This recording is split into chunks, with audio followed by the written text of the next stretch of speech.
하나님께서 우리에게 주시는 말씀은 구약성경 1036조 이사야 55장 6절, 7절, 2절 말씀을 우리 같이 봉독하겠습니다. 이사야 55장 6절, 7절 말씀입니다. 다 같이 읽습니다. 시작. 너희는 여호와를 만날 만한 때에 찾으라. 가까이 계실 때에 그를 부르라. 악인은 그의 길을, 불의한 자는 그의 생각을 버리고 여호와께로 돌아오라. 그리하면 그가 긍휼히 여기시리라. 우리 하나님께로 돌아오라. 그가 너그럽게 용서하시리라. 아멘. 개 한 마리를 사갔던 한 남자가 개를 다시 데리고 와서 애견사 주인에게 화를 냈습니다. 당신 정말 뻔뻔한 사람이군요. 이런 똥개를 명견이라고 비싸게 팔아먹는단 말이요. 애견사가 깜짝 놀랐던 무슨 일입니까? 물어보니까 어제 도둑이 들어 100만 원을 훔쳐갔는데도 이 빌어먹을 놈의 개는 한 번도 짖지 않았어. 그러자 개를 팔았던 애견사 주인이 이렇게 말합니다. 이것 보시오 손님, 이 개는요 큰 부잣집에서 기르던 놈이라 그 정도의 돈 가지고는 눈 하나도 깜빡하지 않습니다. 이렇게 말했답니다. 우리는 하나님의 자녀들입니다. 아버지신 하나님은 전능하신 분이요 창조주이십니다. 역사를 주관하시는 분이요 모든 것의 주인이시며 못할 일이 전혀 없으신 분이고 안 계신 곳이 없으신 무소부지하신 분입니다. 인생의 걸음을 정하시고 그 길을 인도하시는 분이고 우리가 사망의 음침한 골짜기로 다닐지라도 어떤 해가 미치지 못하도록 함께해 주시는 분, 졸지도 않으시고 주무시도 않으시면서 모든 환난에서 면하게 해주시는 분이요 어떤 상황도 역전시키시는 분입니다. 금도 하나님 것이요 은도 하나님 것입니다. 우리는 이처럼 엄청나신 하나님의 자녀입니다. 자녀도 그냥 자녀입니까? 하나님의 독생자 예수 그리스도의 생명값으로 구원받은 하나님의 친자녀입니다. 이런 하나님이 어떤 상황에서 책임져 주시는 사람이고 이런 하나님이 붙들어 주시는 사람이요 도와주시는 사람이요 지켜주시는 사람입니다. 그러므로 우리도 웬만한 것에는 눈 하나 까딱하지 않을 수 있어야 한다는 것이죠. 어떤 인간의 말에 요동하지 말아야 합니다. 어떤 환경이나 조건에 따라 흔들리지 말아야 합니다.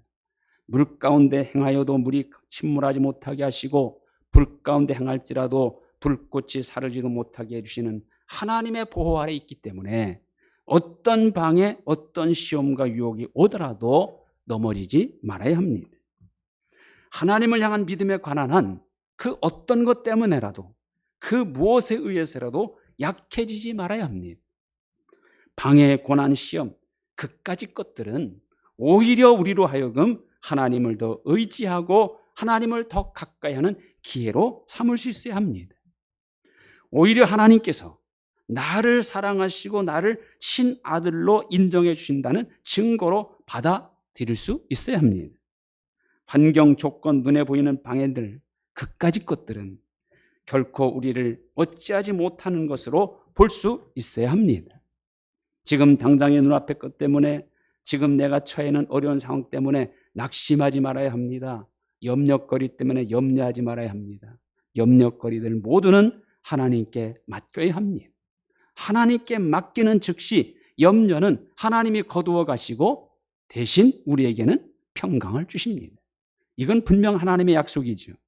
아무것도 염려하지 말고 다만 모든 일에 기도와 간구로 너희 구할 것을 하나님께 감사함으로 아뢰라. 그리하면 모든 지각에 뛰어난 하나님의 평강이 그리스도 예수 안에서 너희 마음과 생각을 지키시리라. 조급해하지도 말아야 합니다. 지금 우리를 우겨싸고 있는 어려움과 압박들 때문에 어떻게 될까 봐 전전긍긍하지도 말아야 합니다. 왜냐하면 하나님이 역사하시면 언제든지 얼마든지 오히려 그런 것들을 선하고 복되게 역전시켜 줄 수 있기 때문이죠. 문제는 우리가 하나님이 역사하시는 때까지 인내하지 못한다는 겁니다. 우리의 때는 조급합니다. 우리가 원하는 때는 대부분이 즉시 빨리 당장이잖아요. 그래서 조금만 늦어져도 조급해지고 하나님의 존재 자체에 대해서도 의심을 갖게 됩니다. 나 나름대로 열심히 그리고 오랫동안 기도한 것 같은데 아직도 내가 원하는 대로 되지 않으니까 하나님이 응답하지 않으신다고, 하나님이 나를 버리셨다고 원망하기도 합니다. 여러분, 모든 것은 하나님의 때 응답하시고 이루어 주십니다. 이 하나님의 때라는 것은 우리가 원하는 때보다 늦을 수 있고 지체될 수가 있습니다. 그래서 우리에게 필요한 것은 하나님의 때가 될 때까지, 하나님의 응답하실 때까지 인내해야 한다는 것이죠. 자, 그러면 하나님은 언제 역사하십니까? 하나님이 역사하시는 때는 언제입니까? 그때는요, 우리가 정하는 게 아닙니다. 하나님이 정하십니다. 근데 하나님은 무엇을 보시고 하나님이 역사하시는 때를 정합니까? 자, 오늘 그 말씀이 그것을 가르쳐 줍니다. 6절. 너희는 여호와를 만날 만한 때 찾으라, 가까이 계실 때 그를 부르라. 이 말씀은 우리가 언제 하나님을 만나고 언제 하나님은 우리 가까이 계시는가를 알려주죠. 자, 하나님을 만날 만한 때는 언제입니까? 여호와를 만날 만한 때에 찾으라. 찾으라. 우리가 하나님을 찾을 때, 그때가 바로 하나님을 만날 때라는 거죠. 또 하나님은 언제 우리 가까이 계십니까? 가까이 계실 때 그를 부르라. 부르라는 거예요. 우리가 하나님을 부를 때 하나님은 가까이 계신다는 거죠. 그러니까 우리가 하나님을 찾을 때가 하나님이 우리를 만나주시는 때요, 우리가 하나님을 부를 때가 곧 하나님이 우리 가까이 계실 때라는 겁니다. 너희가 내게 부르짖으며 내게 와서 기도하면 내가 너희들의 기도를 들을 것이요, 너희가 온 마음으로 나를 구하면 나를 찾을 것이요, 나를 만나리라. 하나님이 역사하시는 때는 분명히 하나님이 정하시지만, 그러나 우리가 어떻게 하는가에 따라 정하신다는 거예요. 우리가 하나님을 부를 때 그때가 하나님이 역사하시는 때요, 우리가 하나님을 찾을 때 그때가 하나님이 역사하시는 때라는 겁니다. 가나 혼인집에 포도주가 모자란 문제가 발생했지요. 예수님도 그 자리에 계셨고 예수의 어머니 마리아도 있었습니다. 이 잔치집에서 제일 잘한 일이 있다면 이 잔치 자리에 예수님과 마리아를 초청한 일입니다. 만약에 예수님과 마리아를 초청하지 않았다면 이 혼인집은 그날 손님들에게 망신당했을 겁니다. 아마 이 혼인집은 추측컨대 예수님과 혈연적으로 친척 관계였을 것으로 추측이 됩니다. 어머니 마리아가 포도주가 모자란 사실 예수님께 알리죠. 예수의 어머니가 예수에게 이르되 저들에게 포도주가 없다 하니, 자, 이 말에 대한 예수님의 대답이 단호합니다. 여자여, 나와 무슨 상관이 있나이까? 내 때가 아직 이르지 아니하였나이다. 포도주가 없는 문제는 나와 상관이 없는 문제라는 겁니다. 내가 해결할 문제가 아니라는 거예요. 왜? 이유는 내 때가 아직 이르지 않았기 때문이라는 겁니다. 분명 이 문제는요, 능력이 필요한 문제잖아요. 근데 주님은 아직 그런 능력을 행할 때가 아니라는 겁니다. 지금 이 상황은 주님이 역사하실 때가 아직 아니라며 거절하신 겁니다. 그러자 마리아는 하인들에게 말하죠. 너희에게 무슨 말씀하시니 그대로 하라. 그래서 예수님께서 하인들에게 말씀합니다. 항아리에 물을 채우라. 하인들은 아기까지 채우죠. 근데 거기서 끝이 아닙니다. 주님은 너희들이 채운 그 물을 이제 떠서 연회장에 갖다 주라고 말씀하십니다. 하인들은 그 말씀대로 갖다 주었더니 연회장이 물로 된 포도주를 맛보고 말하죠. 사람마다 먼저 좋은 포도주를 내고 취한 후에 낮은 것을 내거늘 그대는 지금까지 좋은 포도주를 두었도다. 자, 항아리에 물을 채우는 순종, 그것이 물인지 뻔히 알면서도 그것을 갖다 주라 하신 말씀에 대한 순종, 이 두 순종이 물을 포도주로 바꾸는 능력으로 나타난 겁니다. 하인들의 순종이 주님이 역사하시는 때를 단축시킨 거예요. 그렇습니다. 우리가 순종할 때 그때가 바로 주님이 역사하시는 때라는 거죠. 하나님은 우리 기도에 응답하십니다. 하나님이 응답하신 때는 언제입니까?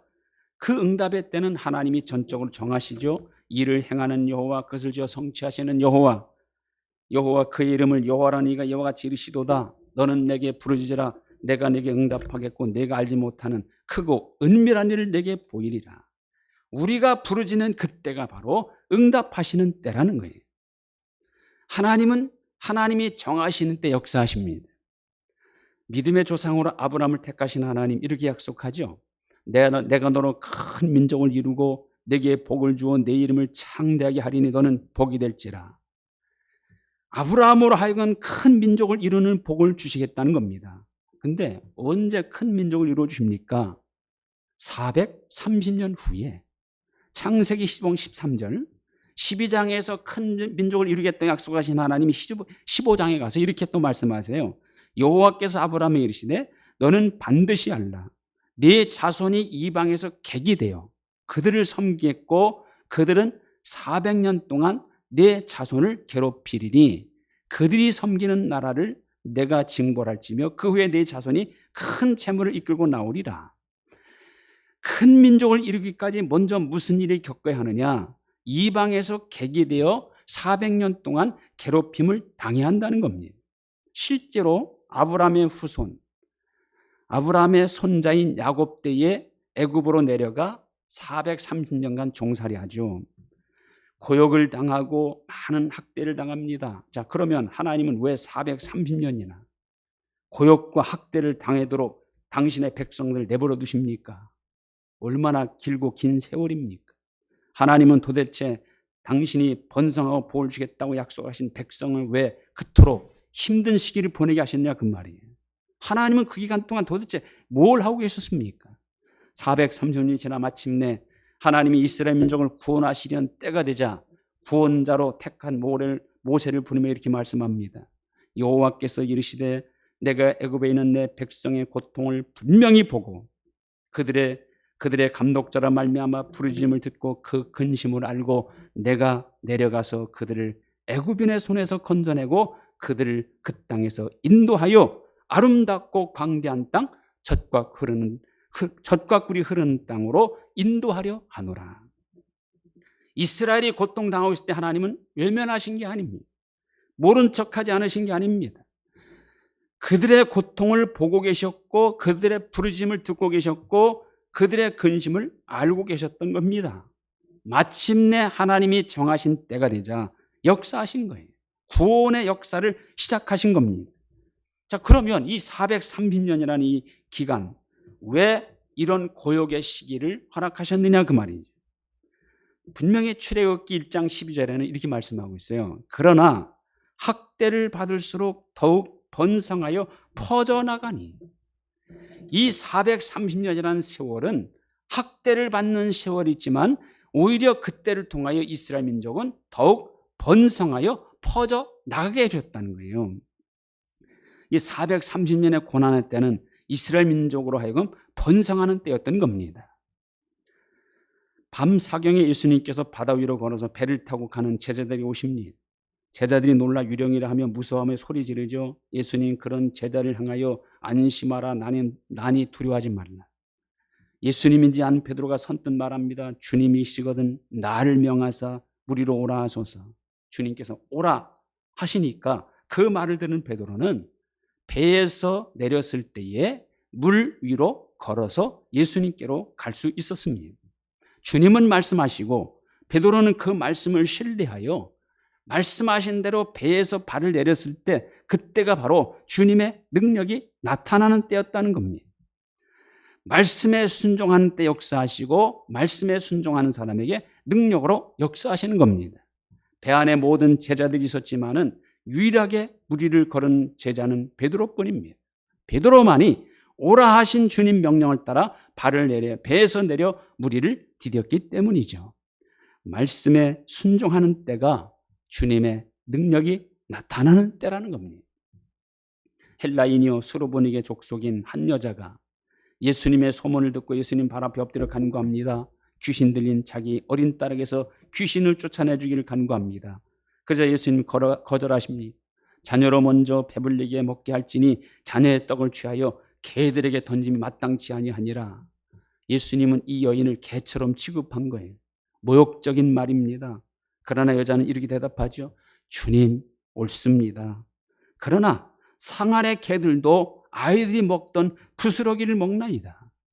모욕적인 말로 거절하신 것 때문에 이 여인은 낭망하고 포기하지 않았어요. 여인의 이 대답을 들으신 예수님께서 이렇게 말씀하시죠. 예수께서 이르시되 이 말을 하였으니 돌아가라, 귀신이 내 딸에게서 나갔느니라. 왜 귀신이 이 딸에게서 나갔습니까? 이 말을 하였으니, 이 말이 무슨 말이에요?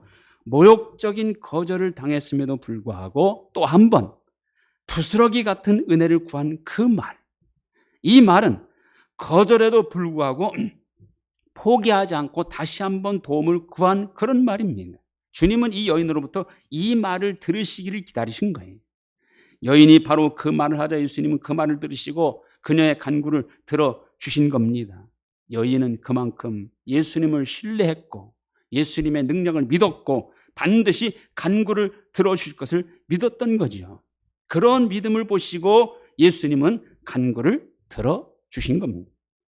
우리 하나님은 우리의 믿음을 보시고 역사하십니다.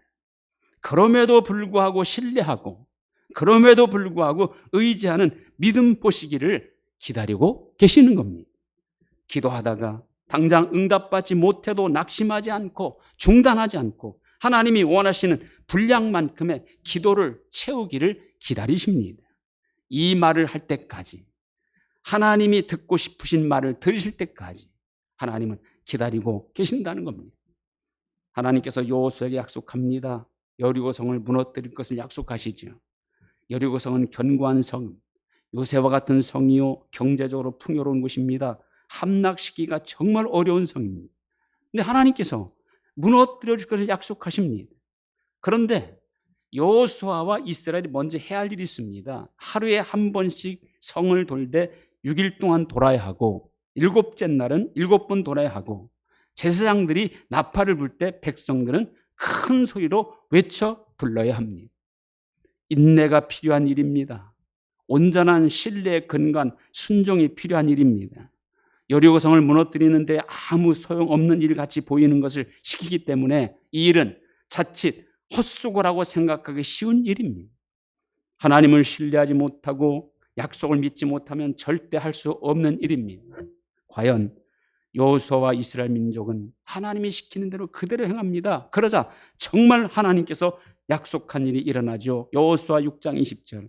이에 백성은 외치고 제사장들은 나팔을 불매 백성이 나팔 소리를 들을 때 크게 소리질러 외치니 성벽이 무너져 내린지라. 여리고를 무너뜨리는 하나님의 능력의 역사 언제 일어났습니까? 하나님이 약속하신 것을 그대로 순종할 때. 모든 역사는 하나님이 이루어 가십니다. 그 하나님은 약속하신 대로 말씀하신 대로 이루어 가십니다. 그러므로 하나님의 모든 역사는 우리가 그 말씀에 순종할 때 이루어지는 겁니다. 우리가 하나님을 찾을 때가 하나님을 만나는 때이고 우리가 하나님을 부를 때가 하나님이 가까이 계시는 때입니다. 그리고 오늘 7절의 말씀에 의하면 우리가 악의 길, 불의한 생각을 버리고 하나님께 돌아올 때가 바로 하나님의 용서를 받을 때라는 거예요. 모든 때는 하나님이 정하시고 하나님이 이루어 가시지만 결국 그때는 우리가 부르고 받는 때요, 우리가 순종할 때라는 거죠. 순종하는 믿음, 그것이 하나님의 역사를 일으키는 능력입니다. 또 하나님의 말씀 붙잡고 온전히 순종하여 오늘도 살아계시는 하나님의 능력의 역사를 많이 체험하며 살아가는 우리 예비교 성도들 다 되시기를 주님의 이름으로 축원드립니다. 하나님 감사합니다. 지금도 살아계시고 모든 역사를 이루어 가시는 하나님, 우리가 더 하나님을 부르게 하시고 찾게 하시고 하나님의 약속에 더 많이 순종하여 오늘도 능력으로 역사하시는 하나님의 그 은혜를 많이 체험하고 살아가는 우리 모두가 되게 하여 주옵소서. 예수님의 이름으로 기도하옵나이다. 아멘. 우리 찬송 390장 1절 드리겠습니다.